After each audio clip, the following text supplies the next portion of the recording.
Welcome to RS class. मैं कौशल Singh advocate आपका हार्दिक स्वागत करता हूं अपने यूट्यूब चैनल पे। दोस्तों, आज हम पढ़ेंगे भारतीय न्याय संहिता की धारा 127। धारा 127 में है किसी व्यक्ति को बंधक बनाना, टॉर्चर करना या उसे गंभीर अपराध करना उसके साथ। अगर आप किसी की स्वतंत्रता, उसकी फ्रीडम को आप छीनते हो तो आपके खिलाफ 127 के तहत मुकदमा दर्ज कर कार्रवाई की जाएगी साथियों। तो जो भी भाई बहन हमारे चैनल पे नए आए हैं वो हमारे चैनल को सब्सक्राइब जरूर कीजिएगा और वीडियो पे आ ही गए तो वीडियो को लाइक करके जरूर जाइएगा साथियों। ये छोटी सी आपसे रिक्वेस्ट है साथियों। तो ज्यादा समय न लेते हुए स्टार्ट करते हैं आज की वीडियो। Let's go. देखिए दोस्तों, बीएनएस धारा 127। धारा 127 में क्या है? धारा 127 कब लगती है? कौन सा अपराध करने पर धारा 127 एप्लीकेबल होती है?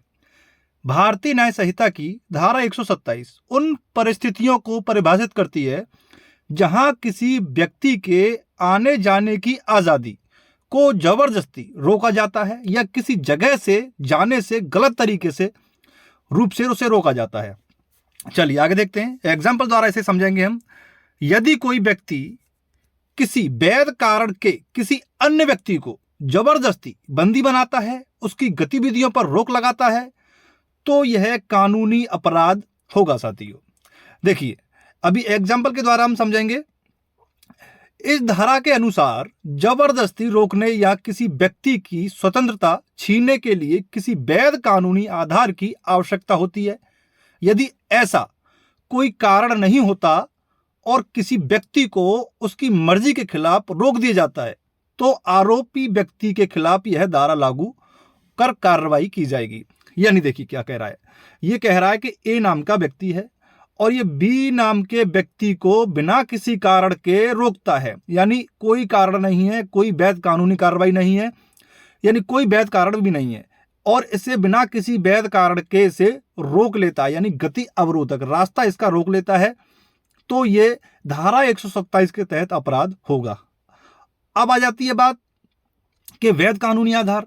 देखिए, अगर मान लीजिए ये पुलिस अधिकारी है ए नाम का व्यक्ति और ये बी नाम का व्यक्ति ये एक अपराधी है और ये बी नाम के व्यक्ति को अगर रोकता है ए नाम का पुलिस अधिकारी और इससे कहीं बंधक भी बना लेता है तो इसने 127 का उल्लंघन नहीं किया है, क्योंकि ये वैध कानूनी अधिकार था इसे रोकना।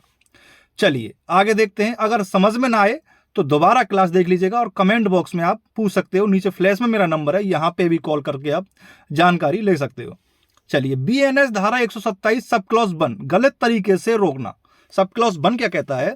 अगर कोई व्यक्ति किसी दूसरे व्यक्ति को इस तरह से रोकता है कि उसे एक निश्चित समय के लिए बाहर जाने या अपनी इच्छा अनुसार कार्य करने से रोका जाए तो इसे गलत तरीके से रोका जाना कहा जाता है, जैसा कि अभी हमने एग्जाम्पल में ऊपर देखा था। ठीक है साथियों, चलिए आगे देखते हैं। आगे और क्या कहा जाता है। जो भी भाई बहन हमारे चैनल पर नए आए वो हमारे चैनल को सब्सक्राइब जरूर कीजिएगा और वीडियो को लाइक करके जरूर जाइएगा साथियों। ये आपसे छोटी सी रिक्वेस्ट है बस। चलिए, इसका मतलब यह है कि अगर किसी व्यक्ति को उसकी मर्जी के खिलाफ किसी जगह पर बांध दिया जाता है या उसे किसी खास क्षेत्र से बाहर जाने से जबरदस्ती रोका जाता है तो यह एक अपराध है और इसके लिए धारा 127 सब क्लॉज 1 लागू होगी साथियों। देखिए, जरूरी नहीं है कि रास्ते में ही रोका जाए किसी व्यक्ति को, नहीं, आप उसे उसके घर में भी बंधक बना सकते हो तो भी आपके ऊपर 127 लागू होगी, या फिर आप उसे कहीं ले जाके अगर बंद कर देते हो कहीं दूसरी जगह तो भी 127 लागू होगी। तो कहने का मतलब यह है, अगर आपके पास कोई वैध कानूनी अधिकार नहीं है और आप उसकी जो फ्रीडम है, उसकी जो आज़ादी है, उस पर अगर आप लगाम लगाओगे तो आपके खिलाफ 127 के तहत मुकदमा दर्ज कर कार्रवाई की जाएगी साथियों। अब आ जाते हैं कि 127 के बारे में सजा का प्रावधान क्या दे रखा है। देखिए, बीएनएस की धारा 127 में सजा कितनी होती है?